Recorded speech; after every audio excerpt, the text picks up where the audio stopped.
It's been a bit, hasn't it?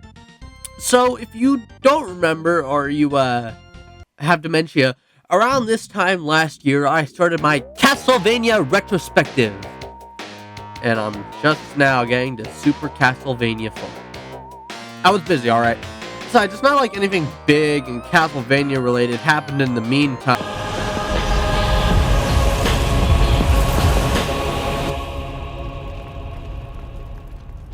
Oh, God damn it.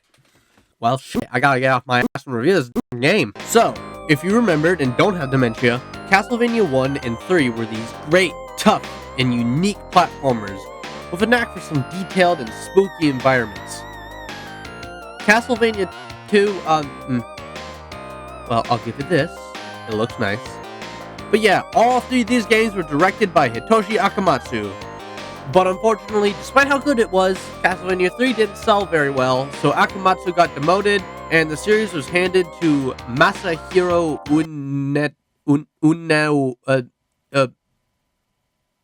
Masahiro Uneo, I don't know, who is tasked with transitioning the series to the brand new 16-bit consoles at the time, specifically the Super Nintendo. Out of the three NES games, Ueno liked the first game the most, which, you know what, kind of based, I agree, and because of that, he decided to remake the first one. Although Super Castlevania IV is less of a, remake and more of a retelling, RE2 style. The game was developed to be less frustrating compared to the NES games, which is something I'll go more into when I actually talk about the game itself. So by 1991, the game was released on Halloween in Japan and late December in the States.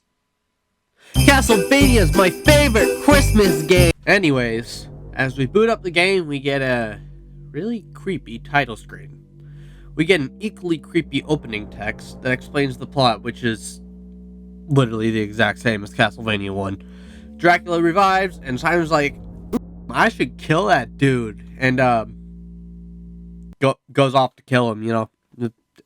When we actually start the game, much like Castlevania 3, we get to name our save, and thus I name myself ASS! After that, we get a shot of Simon approaching the castle, and we get into gameplay with this opening area, featuring a much more ambient track than any of the previous games.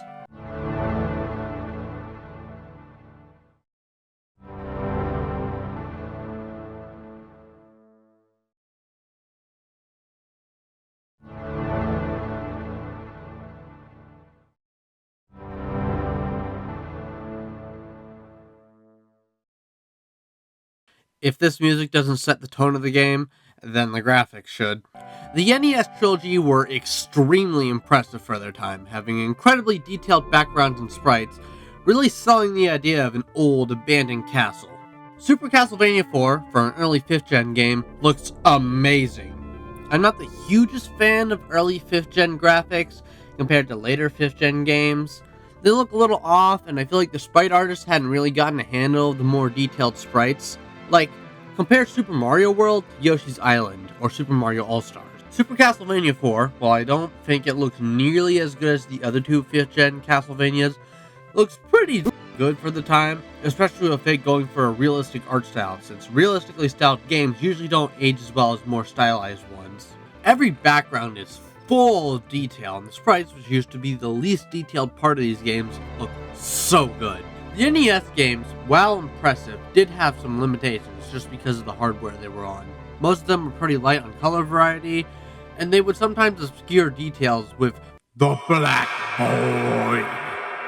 Castlevania IV, meanwhile, pretty much always has these amazing, detailed, very creepy backgrounds. And while it does use the Black Boy a few times, it's used a lot more convincingly. And despite the game's realistic art style, it's really vibrant too. The colors are bright, and the sprites really pop. Speaking of colors, Simon Belmont's sprite. It's a pretty typical design for him, but the box art for both the American and Japanese ones messed it up, and both on the same detail. So, in-game, Simon wears black and gold armor, and he has brown hair. The American version depicts Simon wearing entirely yellow armor, and his hair is blonde. The Japanese version got his hair right, but they still messed up the armor because it's blue and silver for some reason. The American box art getting it wrong is pretty expected. I mean, look at what they did to Sonic. Look at what they did to poor Mega Man. But the Japanese box art getting it wrong is just weird, since you'd expect that the people who were from where the game was made would, be able to draw the main character correctly. But I guess not. Tangent aside, the graphics are pretty good. Back to the opening level, we eventually head into the castle and get to hear the iconic theme of Simon. I put it at the start of the video, and it's a pretty good song. The more ambient opening eventually leads into this more bombastic tune as it goes, and it's really catchy.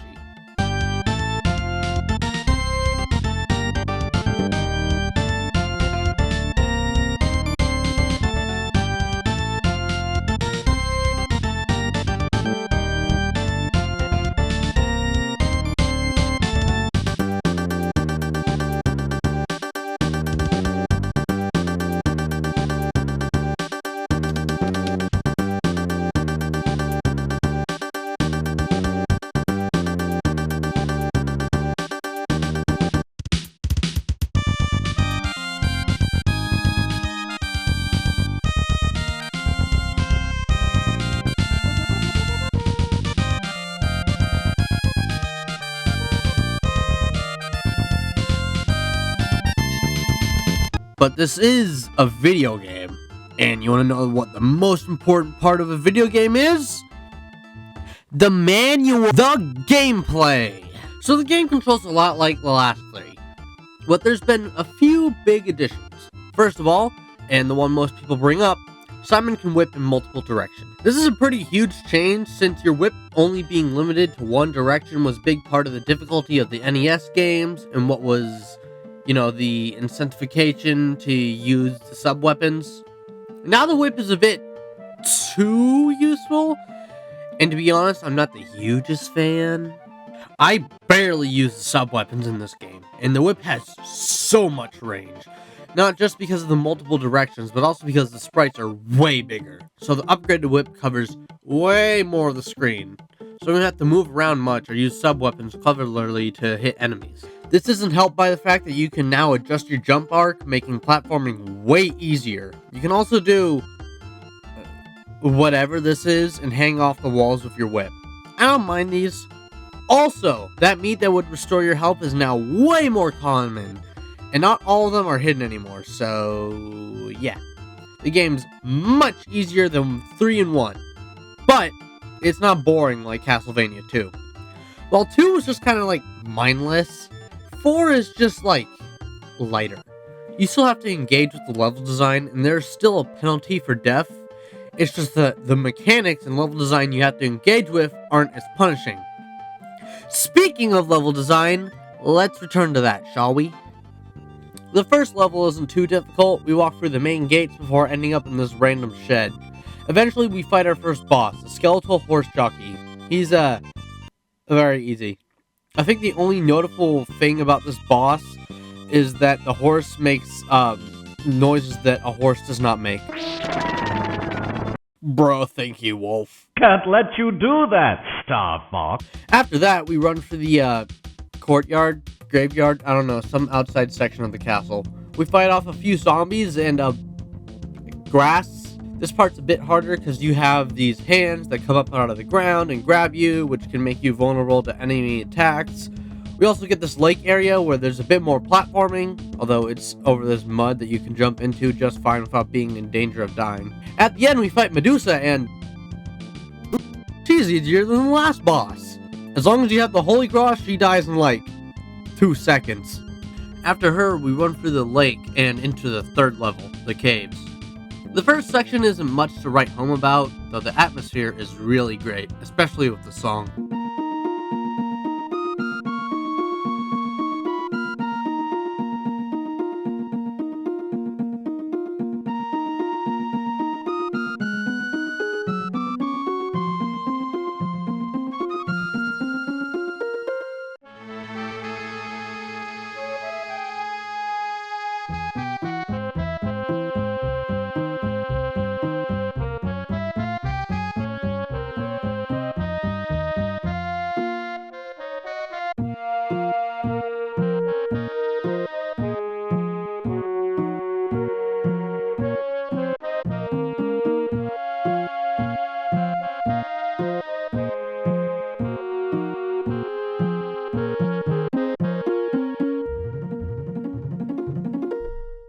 The next section is a bit more interesting.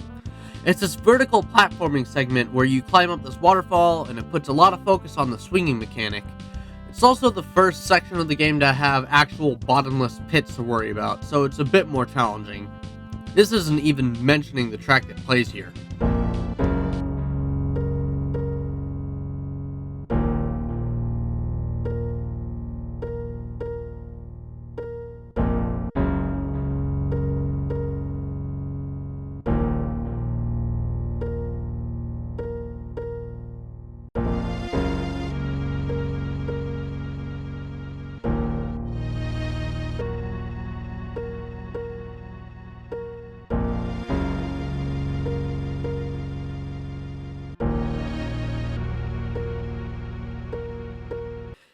It may be just a small ambient piano track, but it's a good one. After that, we enter the sunken city area, and about here is where the game finally stops holding your hand and gives a moderately difficult platforming section. They incorporate a lot more bottomless pits, and while this game got rid of the fixed jump arcs, one thing they didn't get rid of was the knockback, which means that if an enemy hits you over a pit, then yeah. At the end of this section, we fight a two-headed dragon. Still not super difficult, but definitely tougher than the skeleton jockey, and especially Medusa. Stage 4 takes place in this tower outside Dracula's castle, and the music here is once again really good.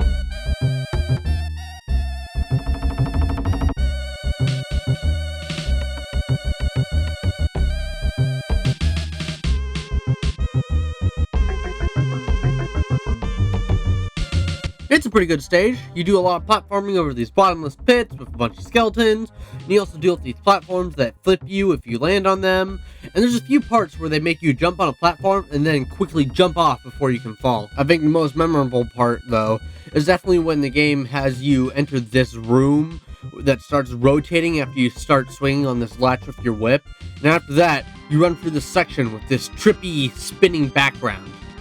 If you couldn't tell, this game loves showing off the SNES's different modes. Mostly mode 7, because 3D, whoa! After that is a section where you try not to get crushed by these rising blocks, and while I wouldn't call it hard, it's definitely tense. Especially when they bring in these spikes and like this really fast block right at the end. After that, we fight this growing and shrinking golem, and we finally enter the castle. So we enter the main hall. Oh, wait a fucking second. If this was the opening hall of the castle, then what the fuck was this? Huh? Is there just another castle next to Dracula's castle? What the? Good, you don't need two castles. Oh yeah, the level. The opening part's fine. Not very challenging, although I don't know what the hell is up with my gameplay. What in the actual fuck am I trying to do? Eventually, we eventually get to the swinging chandelier, which, besides that, is pretty easy all things considered. After that, we end up in what I can only assume is some sort of ballroom or something, since there's these dancing ghosts near the end. In fact, this entire level is full of ghosts, and even possessed tables and coffins. The difficulty for this stage isn't from the platforming, but instead from the enemies, which is a bit surprising given how capable Simon is in this game. You got wolves, armor, and ghost guys that make funny noises when they die. There's also these apparitions of the sword fighter skeletons, and I remember when I found them, I was like, what the fuck is that? And then I got grabbed by these hands in the walls and found out what the fuck that was. Owie. The boss of this level is this dancing ghost couple who's definitely harder than the last few, although it gets a little frustrating with how easy they can corner you. Stage 6 takes us into the castle library, and the music is very calming here.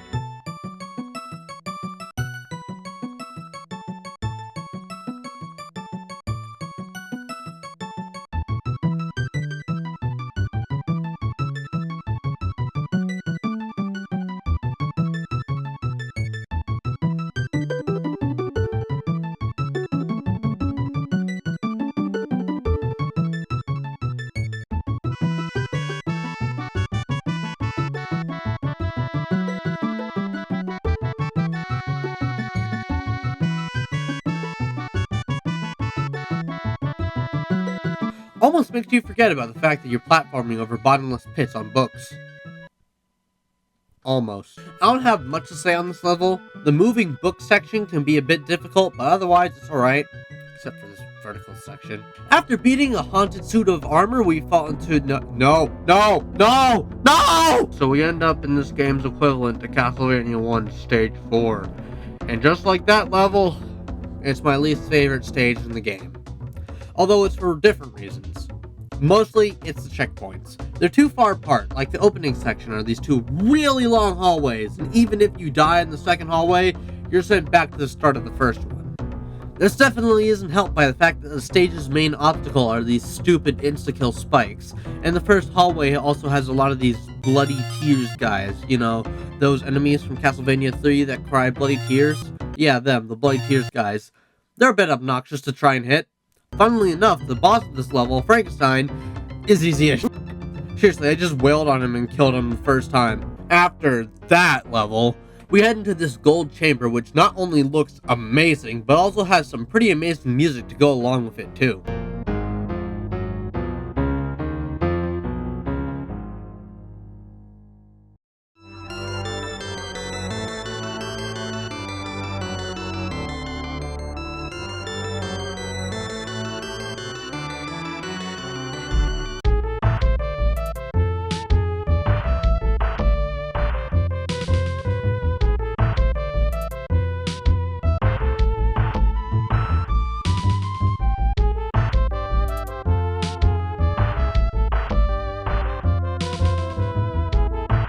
This level is pretty good, got some nice platforming over pits, and it's got this mechanic of these platforms that immediately start crumbling after you step on them. Which brings into question, why the hell is this gold so fucking brittle? In fact, there's parts of the level where the floor gives out and breaks, and makes me wonder, either Dracula needs to take better care of his fucking castle, or I'm starting to question the validity of this gold. The boss of this area is a golden bat, and they have it so that whenever you hit it, gold falls off of it that can hit you. Which I think is supposed to de-incentivize spamming attacks, but every time you hit it, the animation resets. Eventually, the bat splits into 3 smaller bats, and they're a bit more difficult to deal with. And what's your reward for beating them? Well, teaser warning, you get this.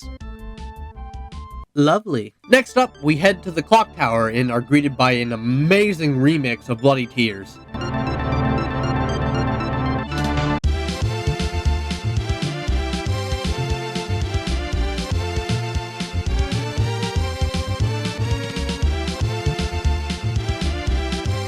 Unfortunately, the checkpoints kind of get in the way again.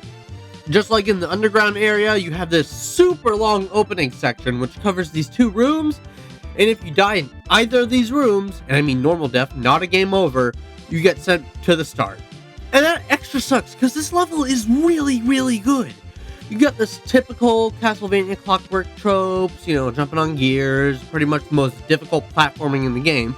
But then you got stuff like this whole vertical ascent section, and these falling gears. Okay, maybe I don't care for them that much. And my most favorite absolutely has to be how much the level gets out of the swinging mechanic.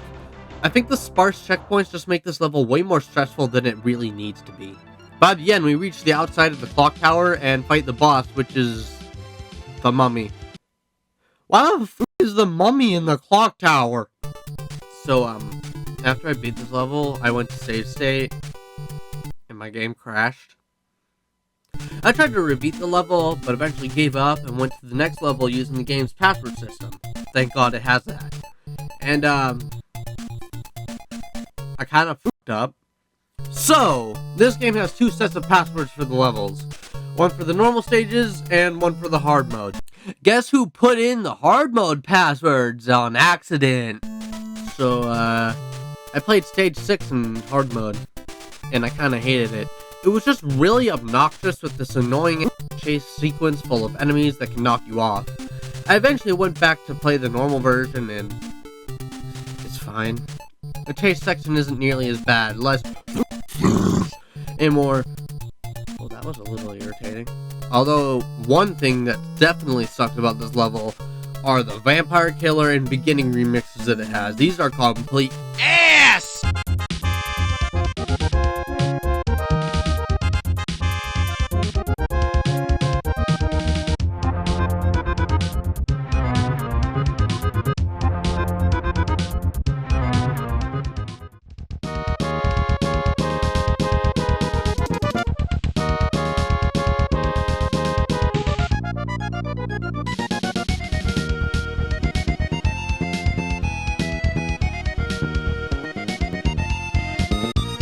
Why would you even put them in that pitch? What the did you do to them? The end of this level is this huge boss gauntlet fighting the two servants of death, Slagra and Gaibon. Slagra is kind of annoying since whenever you hit him, he falls right on top of you, and after you break his spear, his little beak stab attack that he resorts to becomes really frustrating to dodge. Gaibon isn't nearly as hard to fight. He even has a new Super Mario Bros. Second phase where he turns red. After them, we fight Death and... my goat washed! In Castlevania 1, Death was like the hardest boss, and in Castlevania 3, he was still no joke. But in this game, he's very easy to exploit. You can just stand here and do that. You can destroy all his projectiles with ease. And his other attacks are like way easier to dodge. So unfortunately, Death is very easy to take out. Still better than Castlevania 2. After Death, we head on to fight the main man himself, Dracula. First off, Dracula is once again counted as his own stage. And second of all, there's this hidden spot that completely re-heals you, gives you 99 hearts, fully upgrades your whip, gives you a cross, and 2 of those Roman numeral things, which I found out upgrades the amount of weapons you can throw on screen up to 3. Dracula's fight is probably one of the easiest so far, second only to... yeah. If you just spam the Holy Cross all over the screen, you can beat him pretty easily. It's not mindless, unlike... yeah, but it's not Castlevania 1 or 3 levels of challenge. After you land the final hit, the windows break open to shine the sun into the room, burning Dracula to death, and giving me the opportunity to teabag him too. Simon watches over the castle as it sinks into the ground, and we get a nice credit sequence, this time with no joke names. Overall, I think Super Castlevania IV is good, and as a showcase of the next-gen capabilities of the SNES, it's fantastic. I think it just falls a bit short compared to its predecessors. Except that one. But I think it's got merit. It serves as a nice starting point for the classic Vania formula, since it's much more forgiving and less tough. And weirdly enough, a lot of the movement additions from this game would later be used in the Metroidvania Castlevania games. But overall, it ends up being a pretty fun game, despite not being as good as some of its predecessors. And even the game that immediately followed it, which, might be my favorite game in the classic style. I am very excited to review this one. But my ultimate takeaway from all of this is that I take way too long to make these videos.